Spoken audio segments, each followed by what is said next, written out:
you enjoy the weather. I enjoy the weather here-ish, you know.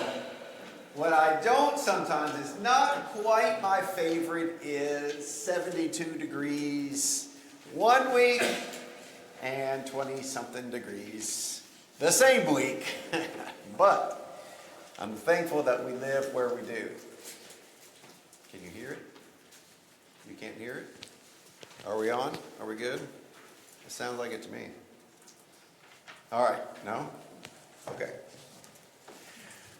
Anyway, so glad that you guys can be here. I'm so glad that we can study from God's Word, and I hope that as we look and see some of the examples that Jesus left us, that we will look into our lives. Every time that we come, and every time that you open up God's Word, whether it be here or at home, on your phone, wherever it is, you know, God's talking to you. He's trying to remind you of the things that are important to Him. And so I hope this morning as we study from God's Word, I hope that you'll be reminded of what's important to Him. If you want to take your Bibles, let's start in the book of Mark. Mark chapter 12. That's where we're going to spend our time this morning.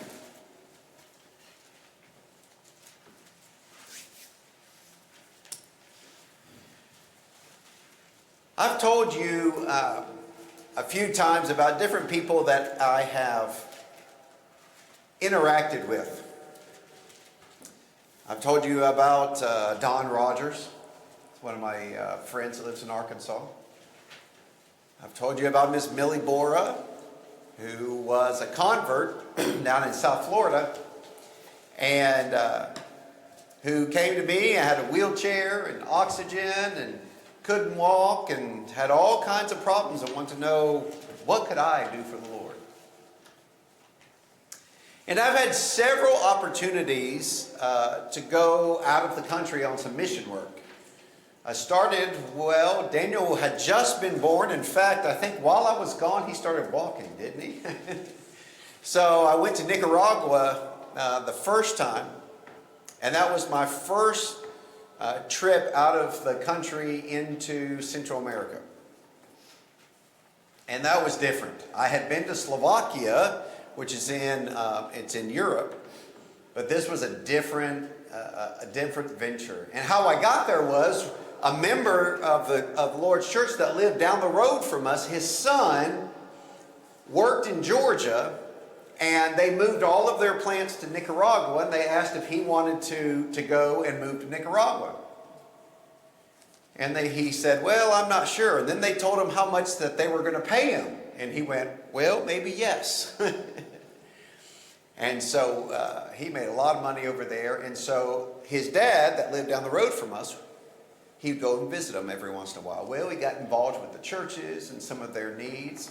And so he wanted somebody to go with him, and I told him I would. It was amazing to see that for the first time compared to us. I want you to be amazed because we have this beautiful building. I don't know how much it costs. Let's say back in the day it cost $150,000 to build. Let's just say that, okay? That kind of money does not exist among the poor in most places. Nicaragua, Guatemala, El Salvador. You know, you're not going to often build buildings that cost that much money because they just can't pay for it, right? So we've got this nice building, and then we really like it, especially on days like today. It's 30 degrees outside, but what is it here? Well, we've got 72 in here. It takes money to have an electric bill, doesn't it? Most of them over there, if they have a building, they have built some kind of hut-type structure, if they're out in the country in particular. Trees that they've cut and then fashioned literally just from the whatever they can find for free. That's how poor they are. So you can imagine when the church comes together, what does their giving look like? The people are not dropping in 20s and 50s and hundreds. They're dropping in $1, $2. That's what they have. $100 will buy you 50 pounds of beans and 50 pounds of rice. The poor among the poor, that's what they will eat all month. Beans and rice. Now, you got to admit, there could be worse things. I like beans and rice pretty well, don't you? I don't know that I like it every day for most of my life. So I interacted with the church, and we had been blessed. And I took over some money to go with us to help some of the preachers, and we had a little bit of money left over. And so they wrote, you know how we have our contribution right over here, right? They have something like that, except for they have a whiteboard, and they just write it up there. And then they'll put last week, and then this week, right? And so the interesting thing is, last week, in a congregation of about 75 members, last week, the contribution was $56. Less than $1 a person. They have this interesting thing too, as they'll do a lot like we do. They'll have the Lord's Supper and then a collection. They'll count the collection right then. Like while the preacher or they're singing some songs, somebody will go off to the side and count it, and he'll write it on the board just before the preacher gets up. I didn't think much about putting $50 in, right? I had it extra. And you see that treasurer get real excited when this week's contribution was 105 or 106, or we had a couple. I think there were a couple of us. I think it was $150 that week. $150. That was a lot. Why do I tell you all this? We're going to study about, this morning, from Mark chapter 12, the widow's 2 mites. And one thing I want us to understand is that God does not care whether you have a lot of money or a little money. Not one bit. If you've been blessed with a good amount of money, whatever that looks like, and in this case, whether you think you've been blessed with a lot of money, you have been. You can pay your insurance and pay your rent or pay your mortgage and fill up your car for $40 or $50 a piece and all of those things. You're way more blessed than more people monetarily. This event that happened is couched in a couple of things before and after that I think are really important to understand. So this morning, what I hope to do is talk a little bit about this giving. There's one main story and then one sub-story, or one lesson that I hope that we can look at the very end, okay? Y'all willing to go with me this morning? All right, here we go.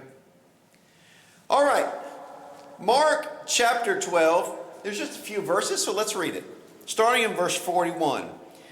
Now Jesus sat opposite of the treasury, and he saw how the people put money into the treasury, and many who were rich put in much. And one poor widow came and threw in 2 mites, which make a quadrans. And so he called the disciples to himself, and he said to them, Assuredly I say to you, this poor widow has put in more than all those who have given to the treasury. For they put in out of their abundance, but she out of her poverty put in all that she had, her whole livelihood. That's it. It's just a few verses of an event that Jesus talks about. It's also in Luke chapter 21 as another reference. So let's start. And let's talk about the widow's mites. Number one, Jesus sat opposite the treasury. Well, what does that mean?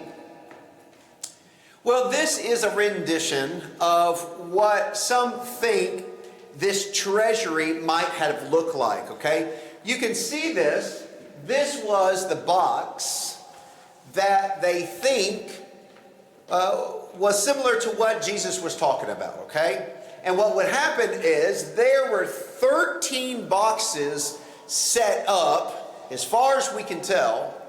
And of those 13 boxes, they were all different kinds of givings. So for instance, the first two boxes, boxes 1 and 2, were the yearly offering that you had to give for the temple tax, right? Boxes 3 through 7 had to do with various other offerings. So for instance, if you did not have a lot of money and you could not afford a lamb, you would be able to give a turtle dove. Okay? Well, no problem. But so that people so it wasn't so obvious that somebody was poor just bringing a turtle dove instead of a lamb, you could put an offering for the amount of the turtle dove, and they would offer that. See how they kind of work that like that, right? So that was in number 3 or number 4, number 5 through 7. And then 8 through 13 had some others. One was for the wood that the priest used. But the last two were the opposite of the first two. They were the voluntary offerings. You had extra, God gave you extra, you put it in there. Okay? And they likely looked something like this. Just kind of give you an idea of what we're talking about. And I really enjoy talking about the temple and tabernacle, but you can kind of see in this area, see where it says the Nicanor gate and the court of women. Y'all see that there on the right? Okay? Well, if you go in between and to the left, you can see the treasury, right? So some people think it was in just in one area. Some think it went all the way across. Either way, Jesus is sitting opposite. Because you noticed, I don't know if you noticed something that was said here in the text that was really interesting, right? Here's what it says. Come back with me. And let's come back to our next slide. Verse 41, Jesus sat opposite of the treasury. All right, he sat on the opposite side. And he saw, the New King James, what does yours say? How the people put money into the treasury. Does that seem odd to you? Why does he care how a person drops their money into the box? Well, let's play this out because we know what's going to happen during here. So, there are 2 ways that a person might put money into a box. And let's use the 2 people that Jesus uses here. How do you think the poor widow put her money in? Well, she probably walked over and hobbled over and went like this. And dropped it in. Now, I don't know what she was thinking. I don't know how she put it in. But if she was mindful of what she was giving, and if she happened to be embarrassed, or she knew she was poor, or whatever like that, could you tell how much a person put in by how they dropped it? Well, sure. These were made of metal. So, somebody that poor might have reached all the way to the very center so that when they dropped it, it dropped right to the middle. Does that make sense?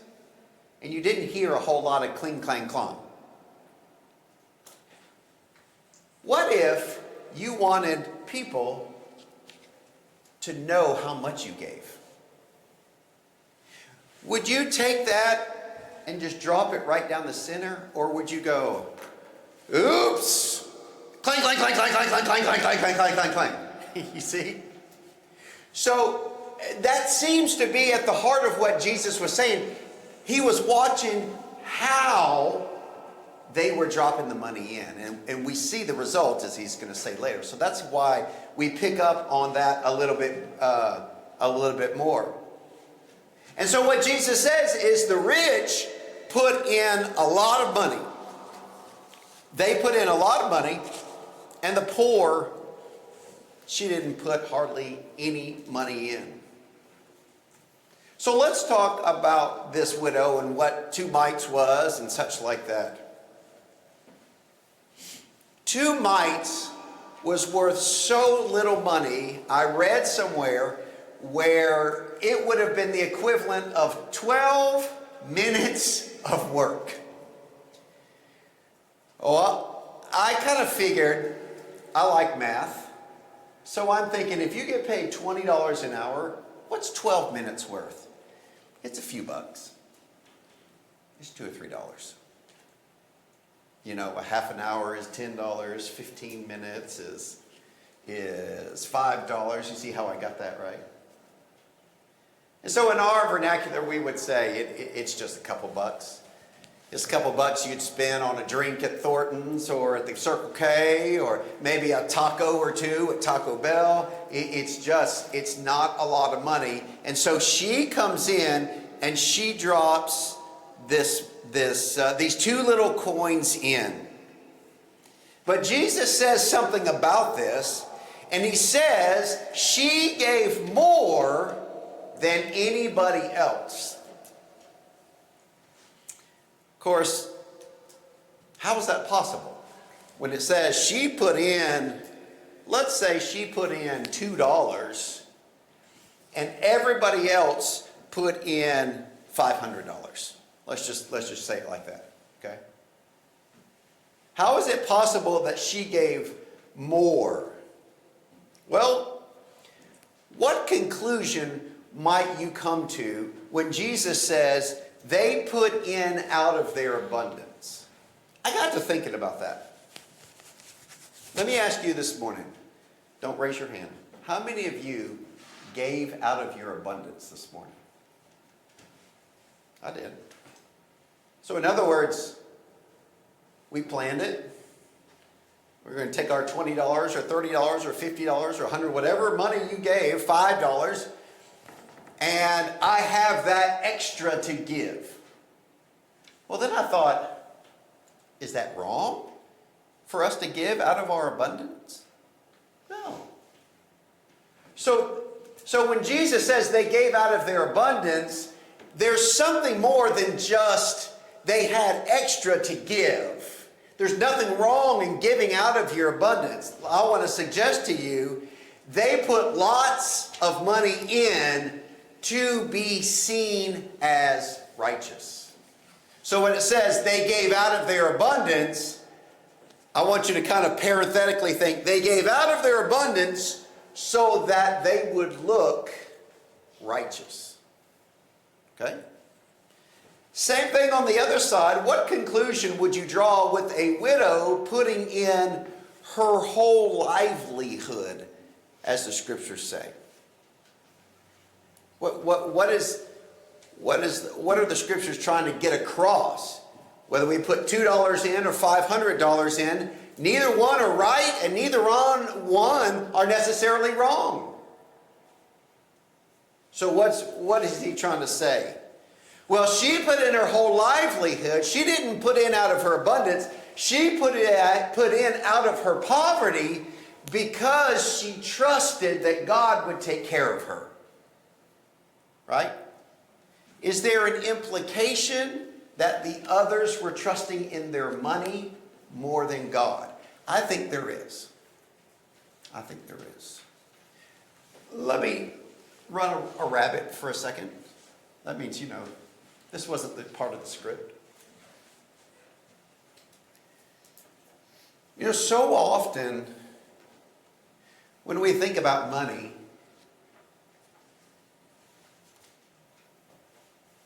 we always want more.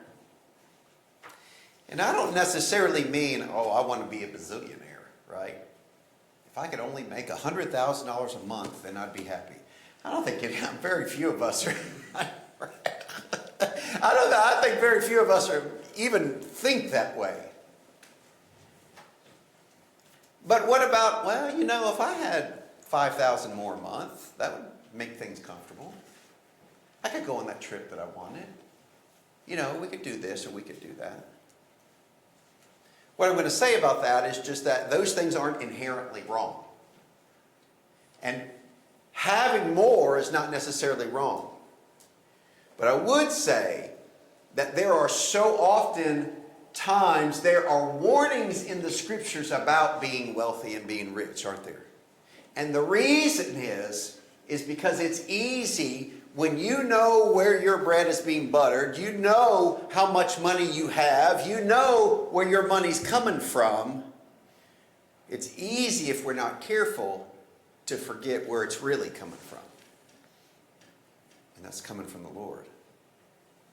It seems in this case, they gave out of their abundance because they wanted for people to make it seem like they were really righteous. Oh, look how much they're giving. We could say that here. Let's say each of us gives $100, but one of us gives $500 or $1,000. And they do it all the time, every single month. Well, we might not can figure out who that is. But what would we think about that person that gives the 1,000? If we're not careful, we'll think, ooh. We'll have a higher thought about them, won't we? And that's part of what Jesus is trying to get at. But there is a contrast that I don't want you to miss. And one thing I want to say to you as you're doing your own Bible study is try to read, especially the Gospels. It took me 20 years to figure this out. Try not to read every story separate from all the other stories. Let me give you for instance. For instance, I would have read this story and go, the widow's mite, 3 verses long. Okay. Well, there's some things said over here before it. There's some things said after it. But this is the widow's mite. It's separate, right? No. It's not. There's a contrast here. And I want you to see the contrast that Jesus is trying to give between the Jewish leaders way before we get to the widow and her mite. We're just going to run through these. I don't think I even put it down, any blanks down in your paper. So I want you just to kind of give a quick overview. Look at this. In chapter 11, way back in chapter 11, as a backdrop here, we are really close to Passover. If you look, I believe it's in chapter 14 of Mark, we're only a couple days from Passover. And if all of these events are real close together, then we're not far from the Passover. In chapter 11, Jesus is in the temple and he's talking to the chief priests. And the chief priests come to him and they say what? By what authority do you do the things you do? Let me ask you, were they asking genuinely or were they trying to trap him? They're trying to trap him, as they usually were. Chapter 12, after Jesus deals with them and tells them, well, I'll ask you a question, right? Chapter 12 and verse 1 through 12, he says, let me tell you this parable. Well, it's the parable of the landowner and the vine dresser, and he sends those that work for him when it was time for the harvest to go get the harvest, and what do the workers do? Do you remember? They kill him. And then the vine dresser says, well, I'll send my son. Surely they'll respect him. What'd they do to the son? You remember? They killed him as well. Chapter 12 and verse 12 says, the Jews got angry because they understood that in the parable, he was talking about them. So watch. Chief priest did not come with a good motivation. Chapter 12, verse 1 through 12, he tells this parable. They're mad, but they're not willing to do anything to Jesus because of the people. Verse 13. Now, the Pharisees team up with the Herodians and they ask this money about the tax money. Hey, here's this money. Should we pay taxes to Caesar? Do you remember that one? Right? Well, he said, whose face is on it? Well, if his face is on it, give it back to him. Right? Let me ask you, were the Herodians and the Pharisees coming with any good motivations? Yes or no? No. You see a pattern here? No good motivation in chapter 11. Parable, chapter 12. No good motivation, chapter 12, verse 13 to 17. The Sadducees then come, starting in verse 18. And you remember they asked that question, well, there was this one woman somewhere that never existed, right? And she got married, and that husband died, and the brother took her in, and then he died, and then the next, and she was married 7 times. Well, whose wife is she in the resurrection? And Jesus like, guys, he knew that they weren't coming with any good motivation, right? They're just trying to trick them in some of this nuance of the law so that they could say, I gotcha, see? That's not what the law of Moses said. Are you seeing a pattern at the end of chapter 11, starting in chapter 12? Now here's one of the differences. Chapter 12 verse 28, there's a scribe that comes to him and says, Master, which is the greatest command? Do you remember that? The rich young rulers asked something very similar. And Jesus said, you probably remember, you should love the Lord your God with all your heart, soul, mind, and strength. Now here's what the scribe says there. The scribe says that you're right. And to love the Lord your God with all your heart, soul, mind, strength is better than any of the sacrifices that we could give. What did Jesus say about that scribe? You're not far from the kingdom. You see that contrast? You've got all these guys that are coming and asking questions, but none of them are coming with a good motivation. Then there is this one scribe that comes and asks, and when Jesus gives the answer, he goes, you're right. That's exactly right. That's what the law of Moses says. And that's how we understand that loving God is more important than anything else. And Jesus was told, like, okay, you're close, buddy. You're close. Now, finally, chapter 12 in verse 38 through 40. I want you to read that with me, okay? So there's a contrast not only with the religious leaders and what Jesus was talking about, there's also a contrast between scribes. So watch. Chapter 12 in verse 38.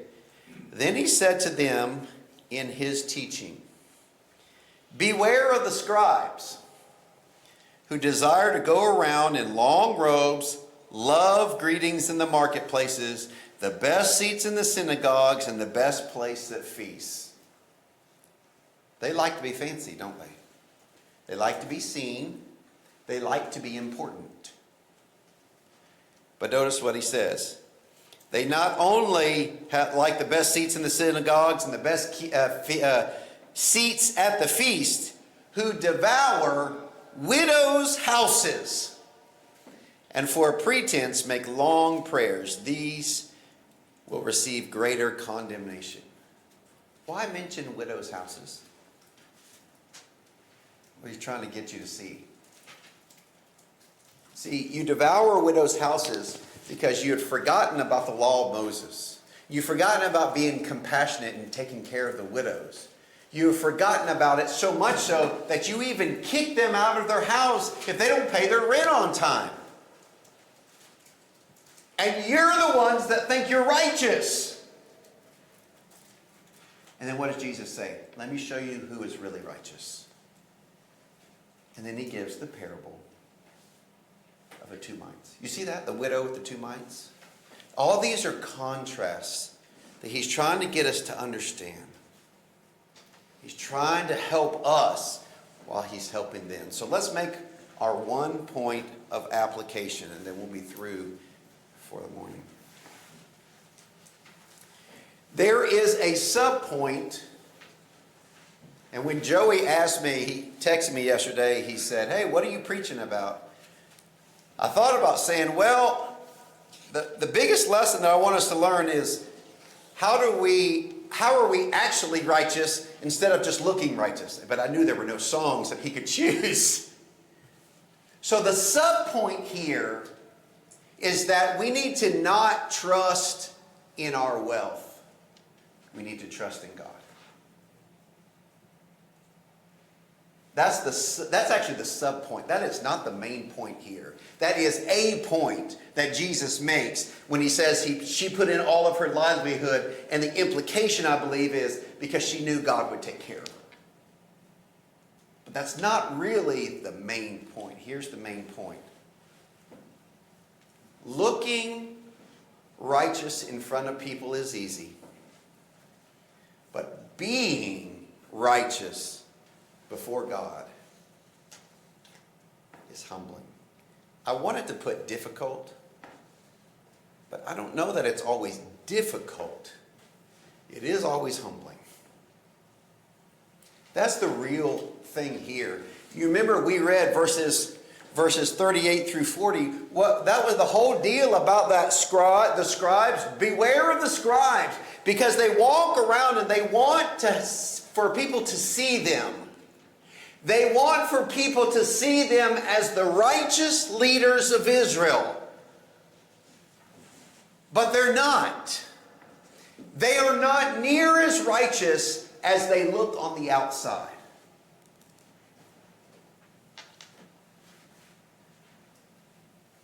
But this lady right here, this poor widow that didn't have a whole lot, that she was not concerned with fashion. She was not concerned with how much money she dropped in. She just knew she loved the Lord, and she was giving what she could. She was the true righteous one. You know, pride can come in a lot of different packages. But one of the ways that it certainly comes is listening too much to other people's praise instead of God. Let me give you a small example of that. What happens? We have a friend, some of our dearest friends down in Florida. They had 3 boys, right around Daniel's age. Their youngest, he was different. And his mama used to always call him Jackhammer,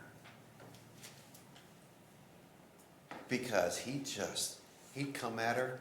And in our house, we have a joke about this is first breakfast and second breakfast, because he'd eat at 8 o'clock, and then he'd eat at 10 o'clock, and then he'd eat at noon, and then he'd eat at 2, and then he'd eat at supper. And kid was never fat.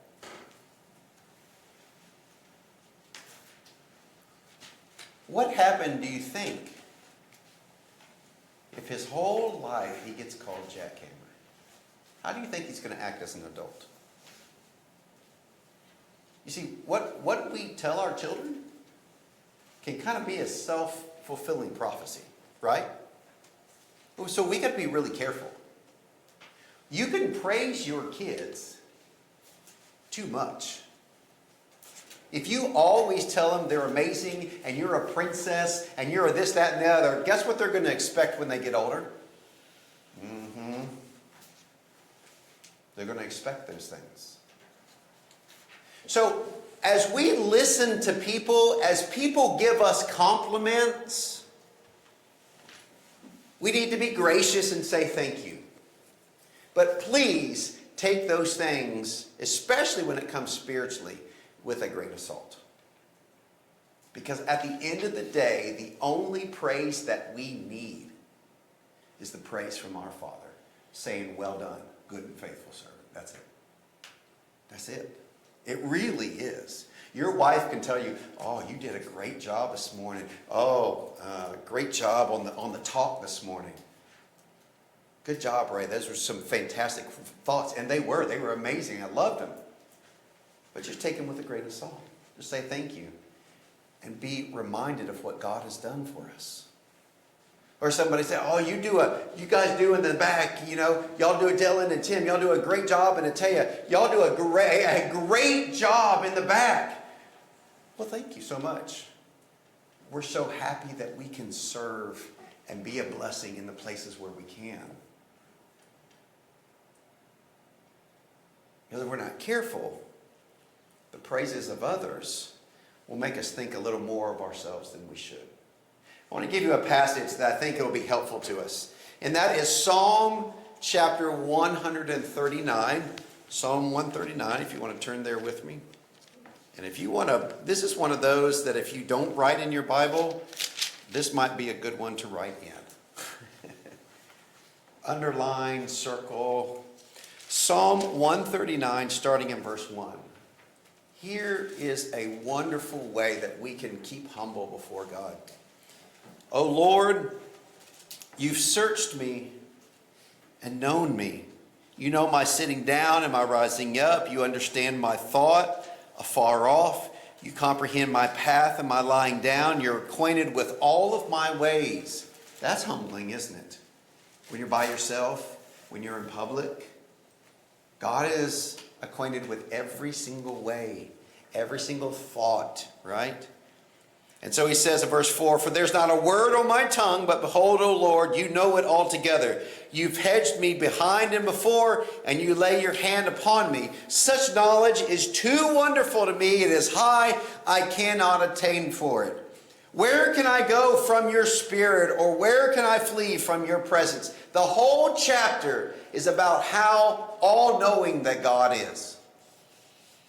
I want to really focus in on 23 and 24. Where he says, and praise, search me, O God, and know my heart. Test me and know my anxieties, and see if there is any wicked way in me, and lead me in the way everlasting.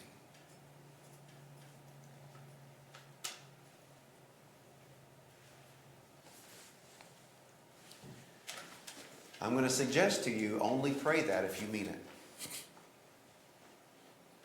You ever notice how when you pray for prayer, all of a sudden people start pulling out in front of you while you're driving? Praying for patience. I said praying for prayer, didn't I? You pray for patience and all of a sudden like, what in the world? Well, you prayed for patience. He's not zapping you with patience. He's giving you opportunities to be patient. Right? A prayer that says, search me, O God, is an honest prayer. Show in me if there's any wickedness. Brethren, just understand, if you're going to pray a prayer like that, he may take you at your word and show you some places where you need to change in your life.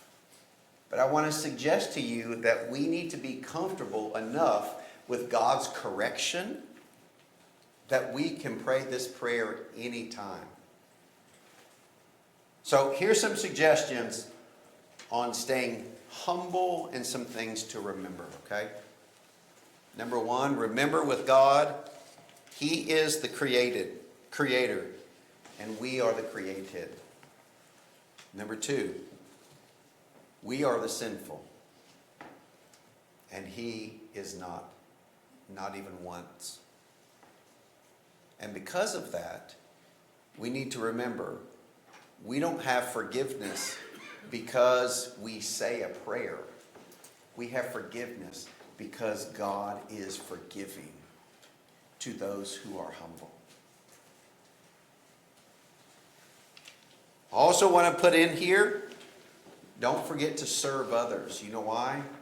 Because serving others deliberately, serving others is an active way of thinking outside of ourselves and about other people more often. And always be thankful every single day. I want to suggest to you that thankfulness is not just for the good things that happen to us. It is for everything that happens to us. Sometimes we think, oh, this bad thing happened. No, a thing happened.